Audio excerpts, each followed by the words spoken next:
Hello everyone, इस video में हम बात करेंगे सीटेट एग्जाम 2024 जो कि 21 जनवरी को होने वाला है।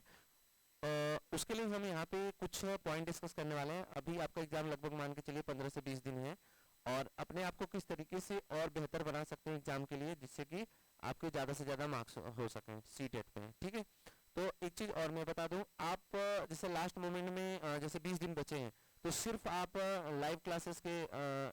सिर्फ लाइव क्लासेस मत करिएगा। उसके साथ साथ आप कॉन्सेप्ट अपना क्लियर रखिएगा, क्योंकि सीटेट का लेवल लगभग 2-3 साल से बहुत ही अच्छा आ रहा है। और पिछला तो आप समझ ही सकते हैं, यहाँ पे आपको स्क्रीन पे दिख ही रहा होगा। मैं यहाँ पे आपको एक तरीके से इसको डिमोटिवेट मत समझिएगा, बस मैं अलर्ट करने की कोशिश करने जा रहा हूँ आपको कि आप अलर्ट रहिएगा और अपने आप को कॉन्सेप्ट को तैयार करके बेहतर बनाइए, न कि सिर्फ लाइव क्लासेस से।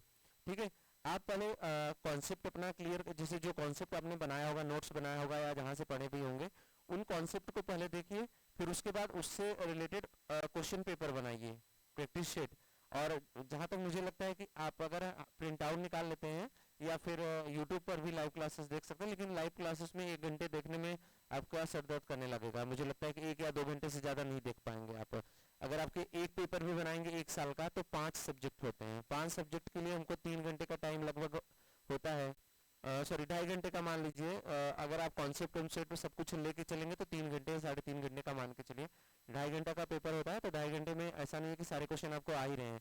उसके साथ साथ आप पेपर जैसे बना लिए तो उसके बाद जो क्वेश्चन नहीं आए उनको भी लगभग 1 घंटा और लगा के, 1.5 घंटा और लगा के आप उसके कॉन्सेप्ट को क्लियर करिए। एक पेपर बनाइए, उसके सारे कॉन्सेप्ट को क्लियर कर लीजिए, फिर आगे जाइए। नहीं कि बस एक पेपर बनाया, फिर जितने आया सही ठीक है, अगला पेपर चल गया, फिर आपको इसमें कॉन्सेप्ट समझ नहीं आया कि कहाँ गलती हुई मेरी, क्या क्या सही करना है, इसके बारे में तो आपको पता ही नहीं चला। तो इस चीज को सुधार करिएगा। देखिए, पिछली बार जो पेपर हुआ था, पेपर 1 में लगभग 15 लाख लोग भाग लिए थे, जिसमें 15 लाख लोगों ने पंजीकरण कराया था और भाग लिए थे 12,13,704, और पास हुए थे सिर्फ आपके 2,98,758। और पेपर 2 में तो पूछिए मत, उसमें 14 लाख लोगों ने फॉर्म भरा था और 11,66,178 लोगों ने एग्जाम दिया था, और उसमें सिर्फ पास हुए थे आपके 1,01,57, यानी कि 8% रिजल्ट बना था इसका। और इसका आई थिंक 24 के आसपास बना था। ठीक है, देख लेना। लगभग पेपर 1 में 24 के आसपास था और इसका 8%। तो पेपर का लेवल आप समझ सकते हैं। पेपर 2 में जो मैथ साइंस और एसएसटी होता है, ये तो बहुत ही अच्छा खासा आ रहा है, जिसमें आपके 60 में से 30 बनाने मुश्किल हो रहे हैं। 30, 35, 40 करना बहुत ही मुश्किल हो जा रहा है। तो आप जो पेपर 2 है, इसमें से आप लैंग्वेज जैसे सीडीपी देख लीजिए, पहले सीडीपी अच्छा कर लीजिए।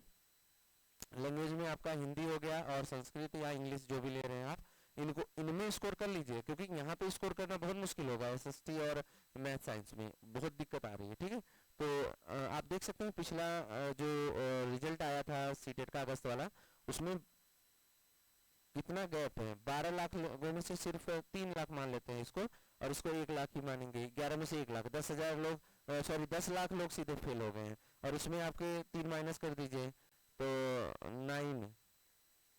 9 लाख लोग इसमें बाहर हो गए हैं। तो पेपर बहुत ही हार्ड आ रहा है। मैं ये बताने की कोशिश कर रहा हूँ कि आप सिर्फ यूट्यूब पर लाइव क्लासेस बस देखे जा रहे हैं। देखिए, मैं मना नहीं कर रहा हूँ, उसको भी देखिए, लेकिन जैसे शाम में लाइव क्लासेस देख रहे हैं तो मॉर्निंग में अपना कॉन्सेप्ट पूरा करिए अच्छे से। जैसे जो जैसे सतत और कुछ पॉइंट ऐसे हैं जिससे क्वेश्चन आते हैं, जैसे सतत और व्यापक मूल्यांकन, समावेशी शिक्षा, इन सबसे क्वेश्चन 100% आएंगे। जिन प्याजे का, वाइगोत्स्की का, फिर उसके बाद है आपका कोहल वर्ग, ये सब ऐसे टॉपिक हैं। फिर उसके बाद एनसीएफ पढ़ लीजिए। फिर उसके बाद आपका न्यू एजुकेशन पॉलिसी हो गई, उसको पढ़ लीजिए। फिर इस तरीके से सतत और व्यापक मूल्यांकन बता ही दिया मैंने। फिर उसके बाद अधिगम से रिलेटेड संबंधित जो भी है, सामाजिक और लिंग से रिलेटेड एक क्वेश्चन आता है। तो इन सब पॉइंट को, ऐसे पॉइंट पढ़िए जो मतलब 100% एग्जाम में आते ही आते हैं। ठीक है, तो इनमें कोई रुकने वाला नहीं है।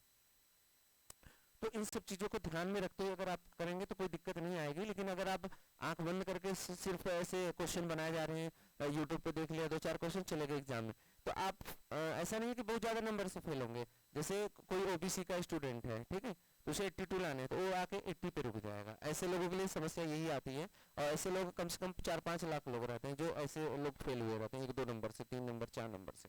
जनरल का कोई है बंदा, तो उसे चाहिए कितने, 90 मार्क्स चाहिए। 90 में तो सीधे आके कहाँ रुक जाएगा, 85 रुक जाएगा, 86 रुक जाएगा, 84 रुक जाएगा, 89 रुक जाएगा, इस तरीके से इन नंबरों पे आके रुक जाते हैं, 1-2 नंबर की कमी आ जाती है। तो उसको आप कहाँ से इंप्रूव करोगे? कॉन्सेप्ट से।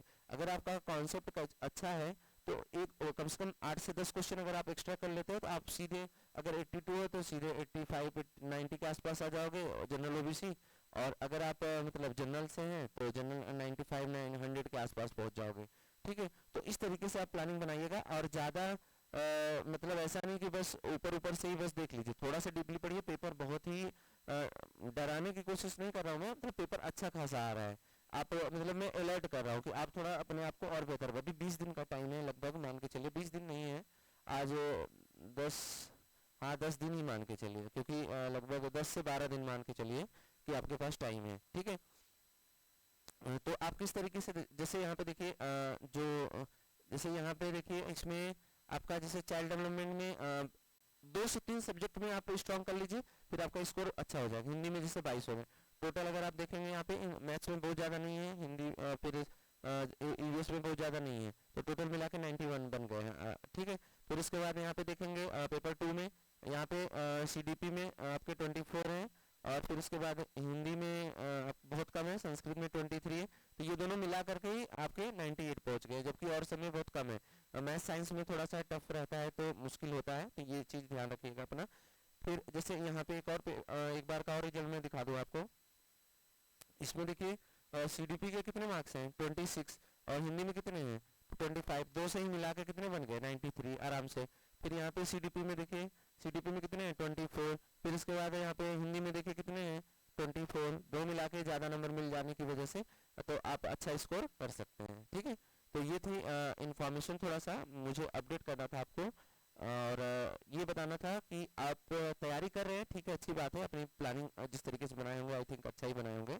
मैं ये नहीं कह रहा हूँ कि किसी की प्लानिंग गलत है, बस प्लानिंग में थोड़ा सा अलर्ट रहिएगा, क्योंकि पिछली बार देखिए कितना खराब रिजल्ट आया है सीटेट का, तो आप देख सकते हैं यहाँ पे पिछली बार का ये सीटी परीक्षा अगस्त 2023, यहाँ पे आप देख सकते हैं। ठीक है, तो इस चीज़ को देखते हुए आप थोड़ा सा अपनी तैयारी को थोड़ा अलग बनाइएगा।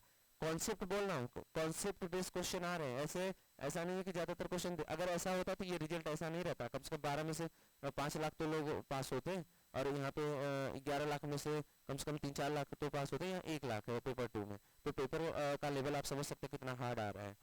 और लोग करते क्या है, सिर्फ यूट्यूब पे क्लासेस देख के चले, यूट्यूब पे देखिए, लेकिन यूट्यूब पे वो भी देखिए जो मतलब जिसमें कॉन्सेप्ट बताए गए हैं। यूट्यूब पे मैं मना नहीं कर रहा, यूट्यूब पे मत देखिए, यूट्यूब पे मैं तो मैं भी वीडियो बनाता हूँ, लेकिन यूट्यूब पे उन सब चीज़ों को भी देखिए जो पेपर तो देखिए लोग कराएंगे ही, लेकिन आपकी जिम्मेदारी बनती है कि आप पहले कॉन्सेप्ट को करिए। कॉन्सेप्ट किए नहीं, बस पेपर पे चले जा रहे हो, पेपर से करके जाओ, और मैं फिर बोला आपके 80 नंबर तो आ जाएंगे, लेकिन वही जो 8 से 10 नंबर हैं, 2 नंबर 3 नंबर 4 नंबर, वहीं पे आप फंस जाते हैं। ऐसे लोग लगभग 4 से 5 लाख लोग रहते हैं जो ऐसी दिक्कत आती है, जो मतलब फेल हो जाते हैं।